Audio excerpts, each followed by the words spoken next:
কে জিতবে বলে আমি মনে ভাবতেছি। তারেক রহমান ফিরে আসছে, এখন হই হই কার, উনিই চলে যাচ্ছেন ক্ষমতায়। আমি ওনার বিরুদ্ধে মানে নিরপেক্ষতার আচরণ করে পরে আমি খাগড়াছড়ি ট্রান্সফার হব? One of the presiding officer আমাকে এই কথা বলছে, ভাই আপনি এই কাজ করলেন কেন? বলে আমার বাচ্চারা সব পরে ঢাকায়, ভাই আপনি কি ভাবছেন বিএনপি ক্ষমতায় আসতেছে, আমাকে তো খাগড়াছড়ি পাঠিয়ে দেবে। আমি একটা লাল ব্যাগ নিয়ে আসছি, এই লাল ব্যাগের একটা কাহিনী আছে। লালবাগের কাহিনীটা হচ্ছে 2008 সালের ইলেকশন কিভাবে হয়েছে সেটা হচ্ছে এই দুইটা কাপ দিয়ে দেখাচ্ছে।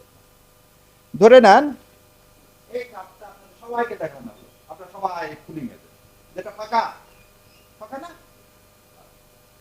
এই ফাঁকা, আপনারা সবাই ভোট দিচ্ছে, ভোট দিতে দিতে এটা কি হয়ে গেল? পূরণ হয়ে গেল। এটা পূরণ হয়ে গেল তো। এখন এটা পূরণ হয়ে গেছে, ভোট হয়ে গেছে, আমি কি করবে? এটা সরি ভাই, উনি ধরেন প্রিজাইডিং অফিসার, ওনার রুমে জমা দিলাম, যে ওনার কাছ থেকে আরেকটা ফাঁকা নিয়ে এসে আপনাদেরকে দেখায়, ওইখানে পুলিশ অফিসারও নাই, পুলিশও নাই। উনি যদি একবার এখন 5,000 ভোট ঢুকায় কি হবে? এটা কেন বললাম দেখেন, 2001 সালে বিএনপি সিট পাইছিল 193টা, ভোট পাইছিল 2,28,00,000। আর আওয়ামী লীগ সিট পাইছিল 62টা, ভোট পাইছিল 2,23,00,000। আবার শোনেন, বিএনপি ভোট পাইল কত? 2,28,00,000, সিট পাইল কত? 193টা। আর আওয়ামী লীগ পাইল 2,23,00,000, সিট পাইল কত? 62টা। 5 লাখ ভোটের ব্যবধানে সিটের ব্যবধান কত? ডবলেরও বেশি। 5 লাখ এখন 300 আসনে ভাগ দেন, 300 আসনে 5 লাখ যদি ভাগ দেন ভাই, 2,000 করে ভোট ওখানে উনি ঢুকায় দিলে কেউ জানবে না। জানবে? আপনি তো ওই মুখটা কাপড় দিয়ে পেঁচানো হয় কখন? যখন এটা ডিসি সাহেবের কাছে পাঠানো হয় গণনার পরে। এটা তো আমি গণনার আগে ওনার কাছে দিলাম। কই ইলেকশন কমিশন এটা নিয়ে? এটা তো আমরা বারবার চিৎকার করে বলছি। তার যে রুলস করছে সেই রুলসের মধ্যে তো এটা নাই, যেটা এমন একটা ওপেন জায়গায় রাখতে হবে, পুলিশ পাহারায় রাখতে হবে, যাতে ওখানে কেউ আর টাচ করতে না পারে। শস্যের মধ্যে ভূত দিয়ে আমাকে বলতেছে নিরপেক্ষ নির্বাচন করবেন। কে জিতবে বলে আমি মনে ভাবতেছি। আমি ভাবতেছি জামাত জিতবে। অতএব বিএনপির প্রতি আমি কি করব? বৈষম্য করব। আমি যদি ভাবি না তারেক রহমান ফিরে আসছে, এখন হই হই কার, উনিই চলে যাচ্ছেন ক্ষমতায়, আমি ওনার বিরুদ্ধে মানে নিরপেক্ষতার আচরণ করে পরে আমি খাগড়াছড়ি ট্রান্সফার হব? One of the presiding officer আমাকে এই কথা বলছে, ভাই আপনি এই কাজ করলেন কেন? বলে আমার বাচ্চারা সব পরে ঢাকায়, ভাই আপনি কি ভাবছেন বিএনপি ক্ষমতায় আসতেছে, আমাকে তো খাগড়াছড়ি পাঠিয়ে দেবে। তার মানে এই 36শে জুলাইয়ের যে মানসিকতা, আমাদের বিপ্লবের যে মানসিকতা, আমাদের রক্তের যে মানসিকতা, ওনার ট্রান্সফারের কাছে এর কোনো মূল্য নাই। আপনি মানসিকতা পরিবর্তন করতে পারেনি। এদেরকে ধাক্কা দিয়ে ফেলে দেওয়া উচিত ছিল সেদিন।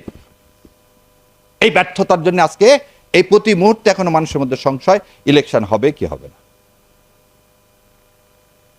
আপনি কাউকে 10টা পুলিশ দিবেন, কাউকে একটা দিবেন না, তা হবে না, তা হবে না। যদি এটা করেন তাহলে বোঝা যাচ্ছে আপনার নিয়ত কিন্তু পরিষ্কার না। আসেন, আর একটা জিনিস হচ্ছে, প্রিজাইডিং অফিসারের হাতে আছে নমিনেশন পেপার বাতিল। সারা দেশে মহা উৎসবের মতো পার্টিকুলার কিছু দলের, আর একটা দলের একজনেরও বাতিল করলেন না। এবারে আসেন, তাহলে দুইটা গেল, অ্যাডমিনিস্ট্রেশন দেখালাম, একদম পুরাটাই দেখালাম। এবার আসেন পলিটিক্যাল ইঞ্জিনিয়ারিং কি। আজকে আপনি যদি নমিনেশন, গত 3বার দেওয়া হয়েছে বেশিরভাগ ব্যবসায়িকদেরকে। কেন ব্যবসায়িককে দেওয়া হবে? আমি বললাম যে আপনি ইলেকশন করলে আমি দুর্নীতি করতে দিব না, একদম আপনাদের সামনে বলে দিচ্ছি। আমি তো মানে আল্লাহ দিলে প্র্যাকটিস করে যাচ্ছি। আর সব বড় বড় কোম্পানিগুলো মোটামুটি মামলা করা সারা। এই কোম্পানিগুলোর মূল কাজটা কি জানেন? আন্ডার ইনভয়েসিং করা। আন্ডার ইনভয়েসিং মানে জানেন, এদের সবারই দুবাইতে একটা করে অফিস আছে। চিনি কিনছে, ধরে নেন আপনার কথা, চিনি কিনছে $160, আর আমাদের এখানে বলা আছে প্রতি ডলারে $3 করে দিতে হবে। কি দিতে হবে? ভ্যাট দিতে হবে, কাস্টমস ডিউটি দিতে হবে। তাহলে 160 আর 3 কত পড়তেছে? 163। ও করতেছে কি, এই চিনিটাকে দেখাচ্ছে 120 টাকায়, তাহলে ওর উপরে এসে যাচ্ছে 1.5 টাকা হচ্ছে কি ট্যাক্স। তাহলে ট্যাক্সটা কি করতে হলো? অর্ধেক। তাহলে আমি ট্যাক্সটা পেলাম কত? অর্ধেক কম।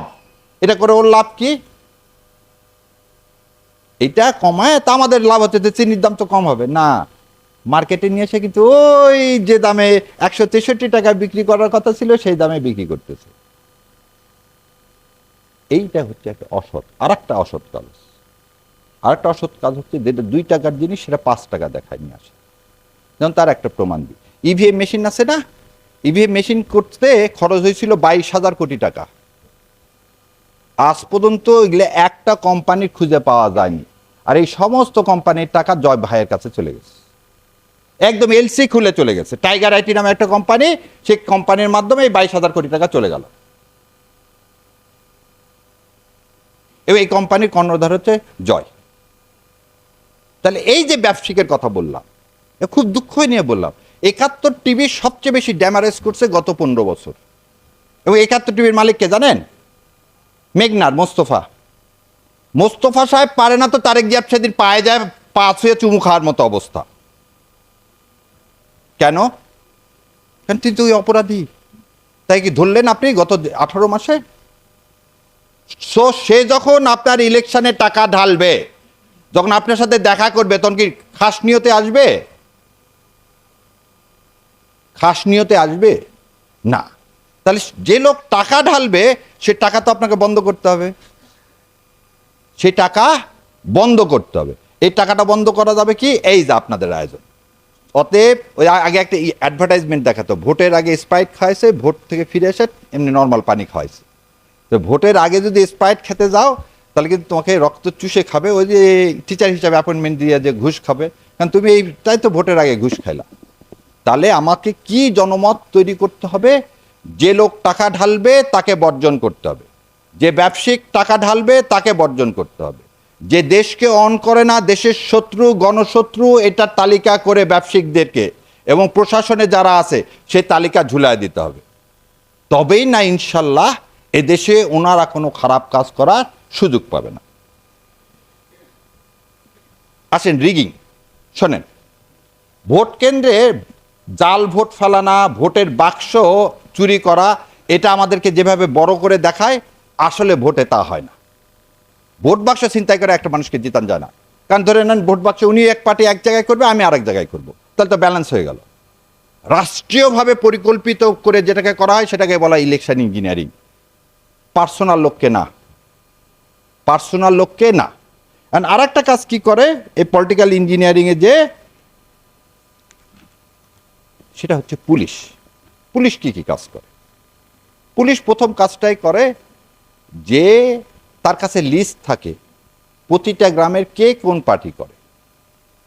তো ওনাদের সাথে ডিল হয়ে গেল, ধরেন আমি জামাত ইসলামের ক্যান্ডিডেট, আমি বলে দিলাম এই এসপি সাহেব আর আপনাদের জন্য এই 5-10 কোটি টাকা থাকলো, আগের দিন 2টা বোম ফাটায় একটা নাটক করবেন জঙ্গিবাদের একটা মাদ্রাসায় করে, ওই এলাকায় যত জামাতের ইসলামের আছে সবগুলোকে কিন্তু ধরে ফেলবেন রাতের বেলা।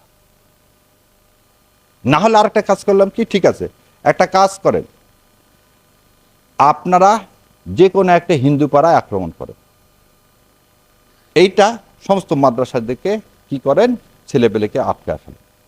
এইটাই চলে এসছে 53 বছর। এইটা যাতে করতে না পারে সেদিকে আমাদের দৃষ্টি দিতে হবে। আর লাস্টলি যে কথাটা বলতেছি, মিডিয়া আপনারা হচ্ছে জাতির বিবেক, আপনারা যদি এই জিনিসগুলোকে প্রান্তিক মানুষের কাছে পৌঁছে না দেন, তাহলে মানুষের পক্ষে, ভোটের পক্ষে, জুলাইয়ের সনদের পক্ষে মতামত তৈরি করা কঠিন হয়ে যাবে।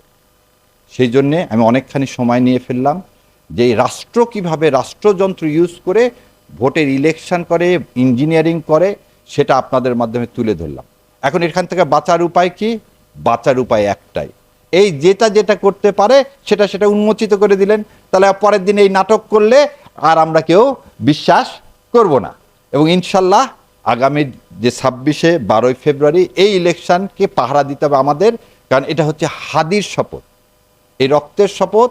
এই রক্তকে যদি আমাদেরকে কি করতে হয়, উদ্ভাসিত করতে হয়, তাহলে গণভোটে হাঁ দিতে হবে এবং এই সব প্রেতাত্মাদের কি অপকর্মের জবাব দিতে হবে। আল্লাহ আমাদের সে করার তৌফিক এনায়েত করুন। আমিন। আসসালামু আলাইকুম রহমতুল্লাহ বারকাতুহু।